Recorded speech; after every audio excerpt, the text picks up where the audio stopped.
समुद्र की सतह पर एक रहस्यमय ब्लैक होल देखकर कप्तान भयभीत हो गया। उसने प्रतिक्रिया करने का समय नहीं दिया और विमान वाहक पोत ब्लैक होल की प्रबल खिंचाव शक्ति से खींच गया। उसे लगा कि अब उसकी मृत्यु निश्चित है।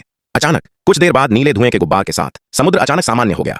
उसे पता ही नहीं था कि वे किसी दूसरे समय और स्थान पर आ गए हैं। इस समय अनभिज्ञ कप्तान ने तुरंत चालक दल को अन्य विमान वाहक पोतों से संपर्क करने का आदेश दिया। अचानक 2.5 साल तक संपर्क करने के बाद भी कोई जवाब नहीं मिला।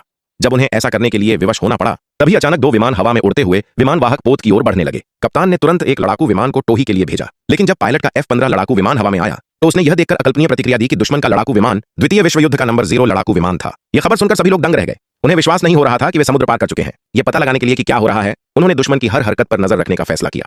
अप्रत्याशित रूप से अगले ही पल पायलट ने समुद्र में मौजूद लोगों पर गोली चला दी। इस चैनल को सब्सक्राइब करो पहले। हाँ जल्दी करो, मुझे पता है कि आप लोग नहीं करते हो, वीडियो देखते हो लेकिन सब्सक्राइब नहीं करते। ये लाल कलर का बटन नहीं से दबाओ, जल्दी दबाओ, जल्दी दबाओ, फिर मैं शुरू करूँ। दबा दो जल्दी, दबा दिया, घंटी में दबा देना। ठीक से अमेरिकी पायलट पूरी तरह से घबरा गए। उसी क्षण पायलट का लड़ाकू विमान तेजी से ऊपर उठा और दुश्मन का ध्यान अपनी ओर आकर्षित किया। हालांकि उसने अपने सामने नवीनतम F-15 लड़ाकू विमान को चुनौती देते हुए देखा। पायलट भी क्रोधित हो गया और वहीं उल्टी कर दी। फिर उसने उस पर हमला किया। हालांकि यह बिल्कुल भी कारगर नहीं हुआ। पायलट नए लड़ाकू विमान को निशाना नहीं बना सका। पायलट को हताश होते देख उसने जवाबी कार्रवाई की अपील की। कप्तान की अनुमति मिलते ही अगले ही पल लड़ाकू विमान सीधे जापानी विमान की ओर उड़ गया। दूसरा लड़ाकू विमान भागने की कोशिश कर रहा था, लेकिन बहुत देर हो चुकी थी। इस समय कप्तान को भी यकीन हो गया था कि वे वास्तव में द्वितीय विश्व युद्ध के पर्ल हार्बर को पार कर चुके हैं। अपने उन्नत उपकरणों के बल पर यदि वे जापानियों पर पहले हमला कर पाते तो उनके अपने देश को भारी नुकसान नहीं उठाना पड़ता। इसीलिए कप्तान ने तुरंत लड़ाकू विमान को उड़ान भरने का आदेश दिया। दुश्मन के हमले का सामना करते ही वे जवाबी हमला करेंगे। उन्होंने जापानियों को उत्तर पश्चिम की ओर खदेड़ दिया।